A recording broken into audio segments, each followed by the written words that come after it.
Olá, eu sou a Lorena Penteado e eu estou aqui hoje para fazer com vocês a segunda fase de Direito Penal do 29º exame. Isso será dividido em duas etapas.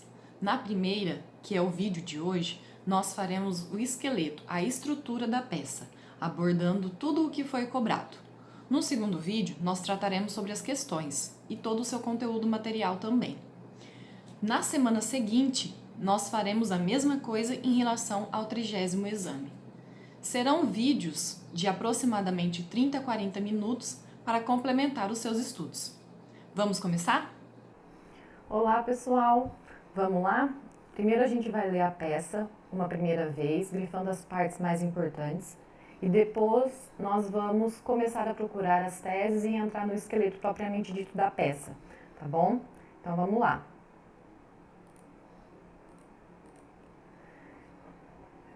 Deixa eu pegar o marca-texto. Aí. Guilherme foi condenado definitivamente pela prática do crime de lesão corporal seguida de morte, sendo-lhe aplicada a pena de 6 anos de reclusão a ser cumprida em regime inicial fechado em razões das circunstâncias do fato. Após cumprir, então aqui a gente já descobriu em qual momento processual nós estamos, tá? Ele já foi condenado definitivamente e ele está cumprindo pena, tá? Então guarda essa informação que ela é muito importante. Aqui a gente já vai descobrir qual é a peça que foi cobrada. Guilherme foi beneficiado com progressão para o regime semiaberto. Na unidade penitenciária, o apenado trabalhava internamente em busca de remissão. Durante o cumprimento da pena, veio a ser encontrado escondido em seu colchão um aparelho de telefonia celular. O diretor do estabelecimento penitenciário, ao tomar conhecimento do fato, por meio dos agentes penitenciários, de imediato reconheceu na ficha do preso a prática de falta grave, apenas afirmando que a conduta narrada pelos agentes e que teria sido praticada por Guilherme se adequava ao artigo 50, inciso 7 da Lei de Execuções Penais. O reconhecimento da falta pelo diretor foi comunicado ao Ministério Público, que apresentou promoção ao Juízo da Vara das Execuções Penais de São Paulo, juízo este competente, requerendo a perda de benefícios da execução por parte do apenado. O juiz competente, analisando o requerimento do Ministério Público, decidiu que, considerando a falta grave reconhecida pelo diretor da unidade, impõe-se a regressão do regime de cumprimento de pena, a perda da totalidade dos dias remidos, o reinício da contagem do prazo de livramento condicional e o reinício da contagem do prazo de indulto. Ao ser intimado do teor da decisão em 9 de julho, numa terça-feira, Guilherme entra em contato de imediato com você, na condição de advogado, esclarecendo que nunca fora ouvido sobre a aplicação da falta grave, apenas tendo conhecimento de que a Defensoria se manifestou no processo de execução após o requerimento do Ministério Público. Considerando apenas as informações narradas, na condição de advogado de Guilherme, redige a peça jurídica cabível, diferente de habeas corpus e embargos de declaração, apresentando todas as teses jurídicas pertinentes. A peça deverá ser datada no último dia do prazo para interposição. Veja, para interposição, considerando que em todos os locais do país, de segunda a sexta-feira, são dias úteis. Bom, vamos lá. Vamos ao que interessa. O que nós já descobrimos aqui? Que ele foi condenado definitivamente, que ele está cumprindo pena e que, durante o cumprimento de pena, ele cometeu falta grave, que foi de imediato reconhecido e anotado na sua ficha. Foi proferida uma decisão pelo juiz da Vara das Execuções Penais de São Paulo, juízo esse competente. Se a gente quer combater a decisão do juiz da Vara de Execução Penal de São Paulo, qual é então a peça cabível? Se nós estamos em fase de cumprimento de pena, de execução, então a peça jurídica cabível é um agravo em execução. tá? Lembrando que todas essas informações aqui me ajudaram a descobrir qual é a peça, tá bom, pessoal? E qual é o fundamento legal dessa peça? Artigo 197 da Lei de Execuções Penais. Tá? Só que o que acontece? Se vocês forem procurar na Lei de Execuções Penais, não fala como é o procedimento. Então, o que já é sedimentado, tanto em doutrina quanto em jurisprudência? Que ao agravo em execução, a gente vai aplicar o mesmo procedimento do rese, tá? Então, eu vou colocar aqui, ó, uma observação. Procedimento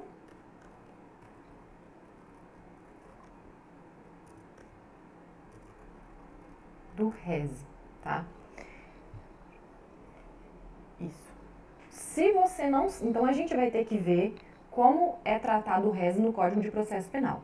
Se você não sabe onde achar, use o índice remissivo, tá? Mas eu já te adianto que é a partir do artigo 581. Então, é a partir de lá que você tem que ver como é que vai funcionar essa peça, tá bom? Então, tá. Então, nós descobrimos a peça, o fundamento legal. E qual é o prazo? Porque, veja, o enunciado pediu que você deverá datar no último dia do prazo para interposição, tá? Então, qual é o prazo para interposição do agravo em execução que segue as regras do rese? Se você for no Código de Processo Penal, você vai ver que o prazo é de 5 dias, tá? E onde está isso? Abre lá o seu Código de Processo Penal, a partir do artigo 581, que a gente vai ler junto. Aqui, artigo 586. O recurso voluntário poderá ser interposto no prazo de 5 dias. Ok, então o prazo é de 5 dias. Interessante. Quando ele foi intimado da decisão? O enunciado fala que ele foi intimado no dia 9 de julho, numa terça-feira. Tá, e como que a gente conta o prazo no processo penal? A gente exclui o dia de início, que é o dia da intimação, e conta o dia final. É um prazo que a gente conta de forma corrida, tá bom? E que se ele cair, se o término dele for num feriado, num sábado, num domingo, ele se prorroga para o próximo dia útil seguinte, tá bom? Então vamos lá. Ele foi intimado na terça-feira, dia 9. Então são 5 dias, então eu começo a contar na quarta, correto? Quarta, quinta, sexta, sábado, domingo. Mas o que eu falei, que é quando cair em final de semana ou dia não útil, prorroga-se o prazo, tá? Até o próximo dia útil seguinte. Então, na verdade, a gente vai prorrogar o prazo para segunda-feira. Se eu comecei na quarta, 10, 11, 12, 13, 14, 15. Então, o dia final do meu prazo, que é o dia que vocês vão ter que colocar na peça, é o dia 15 de julho de 2019. Ok? Então, ó, nós já temos a peça, nós já temos o prazo e nós temos o fundamento. Então, vamos lá. E como que funciona a estrutura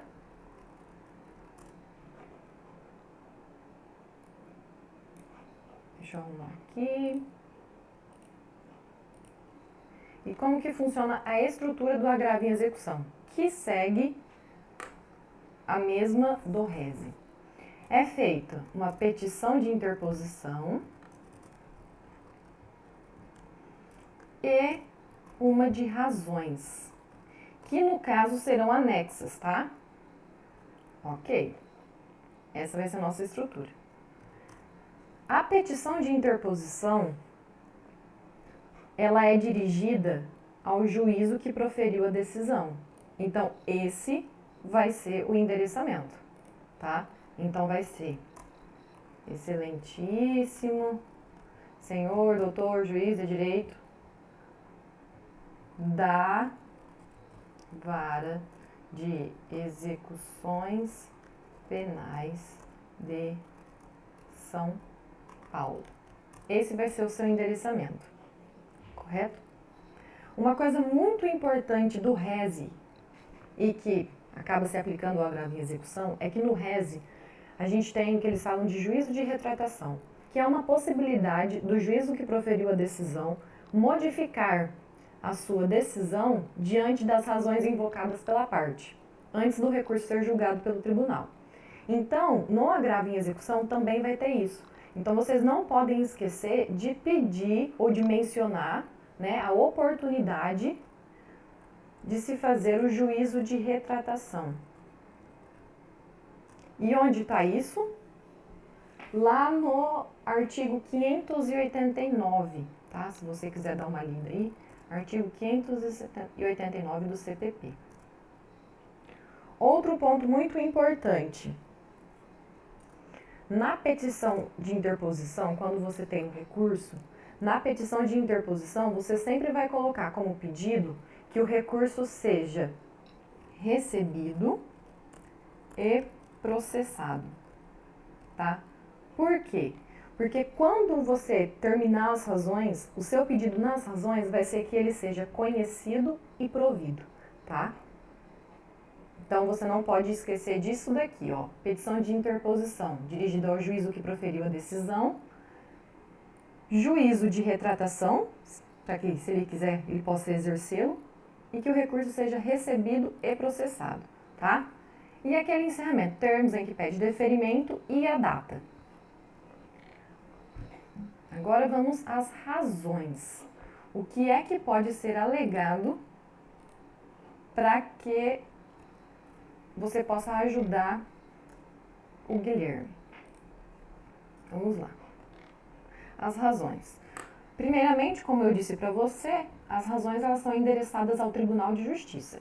Você vai começar com razões de agravo em execução.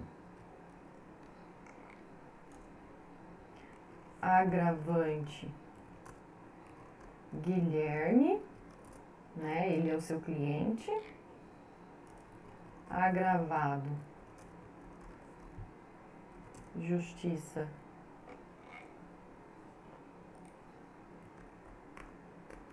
Pública. Aí você vai começar com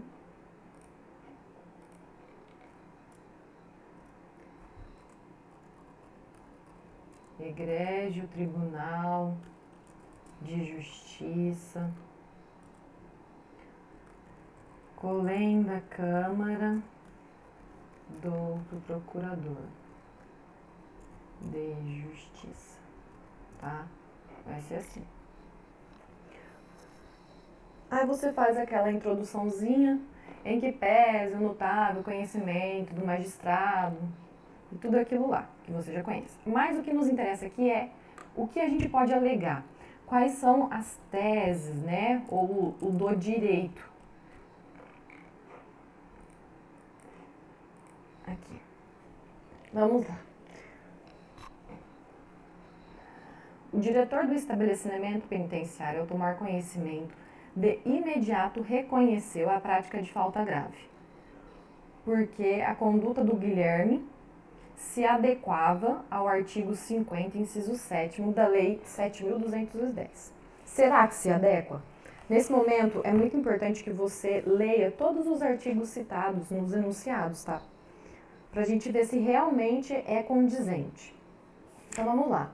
No artigo 50, inciso 7º,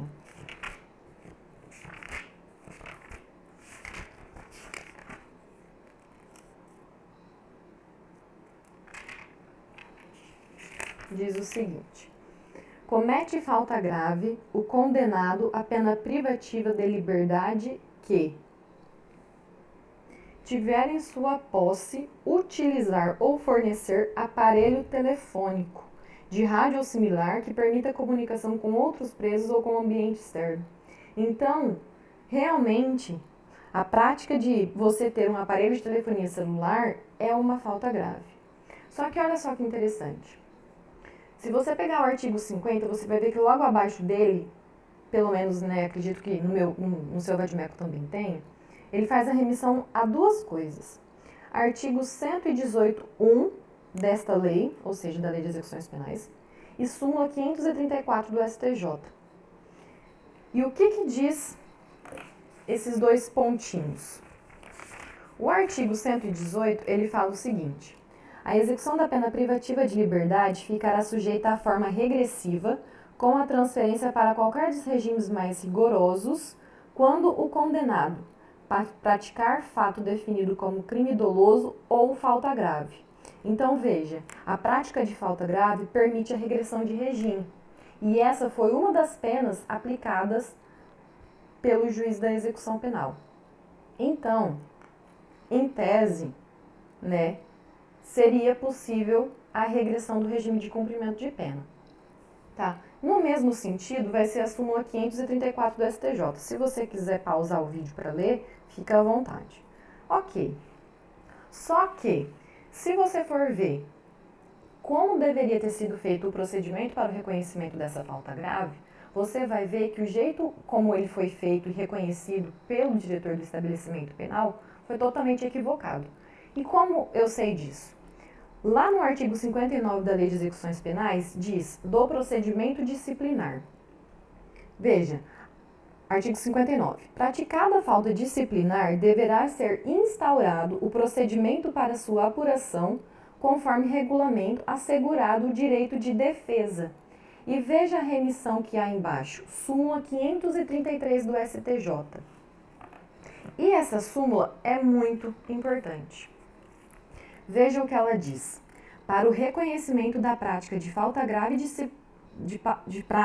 para o reconhecimento da prática de falta disciplinar no âmbito da execução penal, é imprescindível a instauração de procedimento administrativo pelo diretor do estabelecimento prisional, assegurado o direito de defesa a ser realizado por advogado constituído ou defensor público nomeado. Então perceba, o enunciado ele foi claro ao dizer que o diretor do estabelecimento penitenciário, aqui olha, o diretor do estabelecimento penitenciário, ao tomar conhecimento, de imediato reconheceu a prática de falta grave. E ao final, o Guilherme, em contato com você na condição de advogado, esclareceu que nunca fora ouvida sobre a aplicação da falta grave. Então veja, fica claro que não foram respeitadas as formalidades necessárias. E o que isso implica? Isso implica na nulidade do reconhecimento de falta grave. Tá? Então, essa vai ser a nossa principal tese. Por quê a nossa principal? Porque reconhecendo a nulidade, todas essas outras penas aqui não poderiam ter sido aplicadas. Tá bom? Então, a gente vem aqui. Quais são as nossas teses? Primeiro, né? Vamos colocar assim.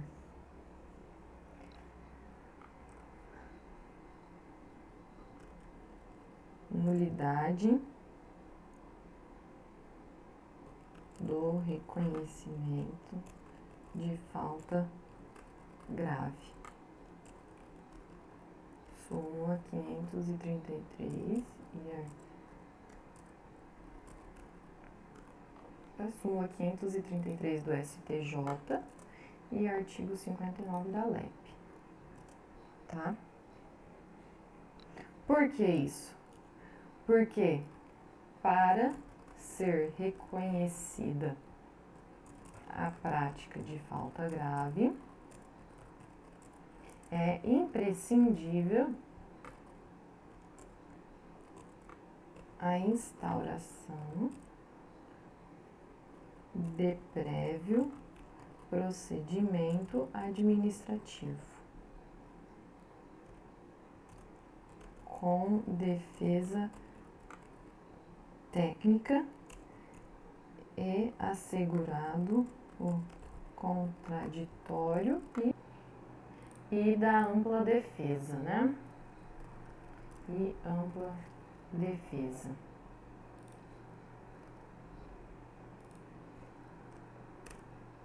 Com isso, o que a gente vai querer, né? Qual é o nosso pedido, na verdade? O reconhecimento da invalidade da prática de falta grave e, por consequência, a impossibilidade da regressão de regime, tá? Essa, como eu falei para você, essa é a nossa principal tese, né? Que reconhecendo a nulidade, reconhece a invalidade das outras penalidades, né? Lembrando que precisava de um procedimento prévio administrativo, conforme a súmula 533, e isso não aconteceu. Inclusive, o próprio enunciado foi claro também ao dizer que a defensoria ela só foi ouvida em juízo após a apresentação do requerimento do Ministério Público, ou seja, nem participação da defensoria também não teve no procedimento administrativo, tá? Além disso, quais outras teses nós podemos alegar? São teses subsidiárias, ou seja, o juiz entendendo que não houve invalidade, que não houve nulidade nesse reconhecimento de falta grave, quais são outras teses que a gente ainda assim poderia alegar para ajudar o Guilherme? Vamos lá. Veja que o juiz, ele ainda declarou a perda da totalidade dos dias remidos e o reinício da contagem do prazo de livramento e do indulto. Isso seria possível? Não, não seria. Por quê? Primeiro, vamos lá, dias remidos, né? Vamos falar sobre isso agora. Vocês vão ver que na Lei de Execuções Penais, no artigo 127, olha só o que ele fala. Em caso de falta grave, o juiz poderá revogar até 1/3 do tempo remido. Ou seja, ele poderia ter determinado a perda total desse tempo remido? Não. Então, o que nós podemos alegar? Que não é possível a perda de todos os dias remidos, porque a própria Lei de Execuções Penais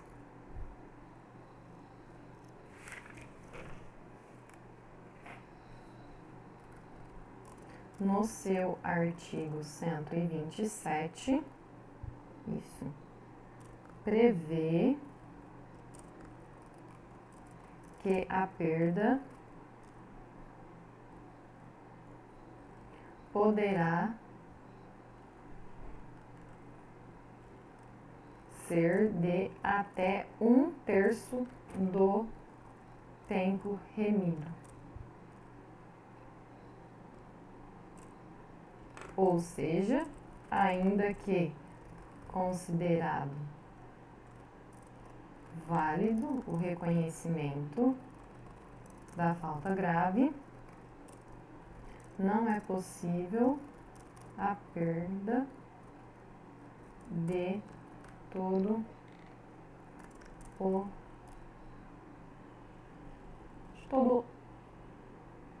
o período, né, para não repetir, de todo o período remido. Ok.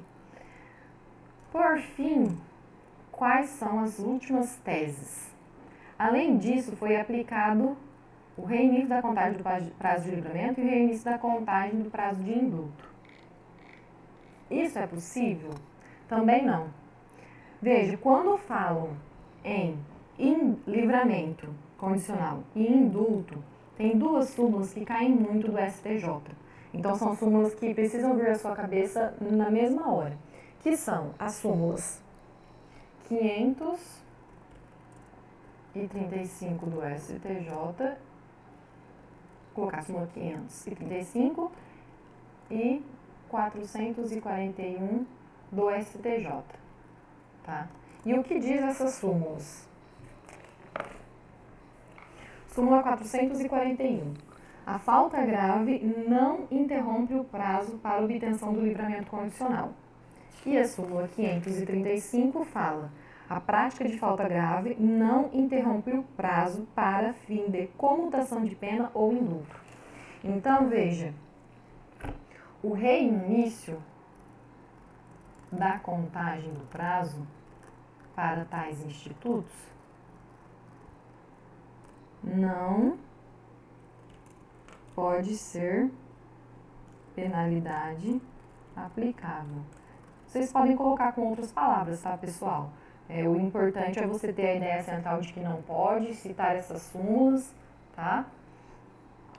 O reinício da contagem do prazo para tais institutos não pode ser penalidade aplicável, pois a previsão expressa em sentido contrário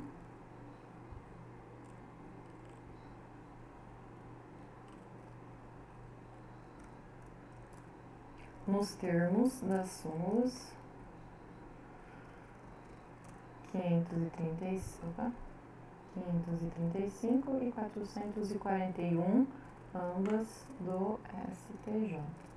Outra coisa muito importante que foi considerado como resposta também. Se você for ler a Lei de Execuções Penais, você vai ver que essa penalidade não consta na Lei de Execução Penal. Então, é um princípio muito importante, aplicável tanto ao direito penal quanto ao processo penal, que é o princípio da legalidade. Como não há previsão dessas penalidades na lei, então, por esse motivo também, elas não poderiam ser aplicadas, tá? Porque isso violaria esse princípio. Então, vocês devem colocar que, além disso, como não há previsão destas penalidades na lei, diante do princípio da legalidade, elas não poderiam ser aplicadas.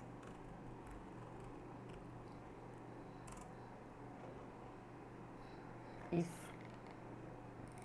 Correto, pessoal? Então, vamos lá. Agravo em execução, prazo de 5 dias, né? Conforme nós contamos, dá no dia 15 de julho, porque o 5º dia seria um domingo, então prorroga-se. Como não tem na própria lei de execução penal o rito, o procedimento, né? As formalidades do agravo em execução, aplica-se o procedimento do RES, né? Para quem não sabe, o RES é o recurso em sentido estrito, que está a partir do artigo 581 do CPP. E se você não sabe, não lembrava de cabeça, sempre use o índice remissivo, tá? A estrutura ela é feita basicamente em petição de interposição e razões. A petição de interposição é dirigida ao juízo de primeiro grau, o que proferiu a decisão, para que ele possa exercer o juízo de retratação, que seja dada oportunidade a isso. Você deve pedir que o recurso seja recebido e processado, tá? Isso na petição de interposição. E aí depois você vem com as razões, que é dirigido ao tribunal, tá? Egrégio tribunal, colém da Câmara, do outro procurador. E quais são as nossas teses? A nulidade do reconhecimento da falta grave, porque era necessário prévio procedimento administrativo, com ampla defesa e contraditório, nos termos da súmula 533 do STJ. Não era possível a perda da totalidade dos dias remidos, tá? Porque o próprio artigo 127 da Lei de Execuções Penais prevê que a perda é de até 1/3 desse período. Então, a penalidade aplicada pelo magistrado não tem lugar, né? Não era cabível. E quanto ao indulto, né? E o livramento, você tem que lembrar das súmulas 535 e 441 do STJ, tá? Que eles falam que a prática de falta grave não interrompe o prazo para esses institutos. E que, além disso, também não há previsão dessas penalidades na lei. E que, diante do princípio da legalidade, então elas não poderiam ser aplicadas, tá? Aí você encerra com pedindo, né, que o recurso seja conhecido e provido para reformar a decisão, né? Aí você começa da tese maior para as teses menores, para que seja reconhecida a nulidade da prática de falta grave, subsidiariamente, que não seja declarada perda total dos dias remidos e que também não seja considerado reinício, né, da contagem do prazo para livramento e indulto. E encerra com termos em que pede deferimento, o local, a data, que é 15 de julho, como nós já vimos aqui em cima, advogado e OAB número, tá? Não inventem informações, não inventem nome de advogado, não inventem número de OAB, não inventem nada. Só usem o que consta no enunciado. Tá bom, pessoal? Qualquer dúvida que vocês tiverem, pode mandar uma mensagem pra gente. Pode ser aqui na nossa página aqui no YouTube ou então na nossa página do Instagram,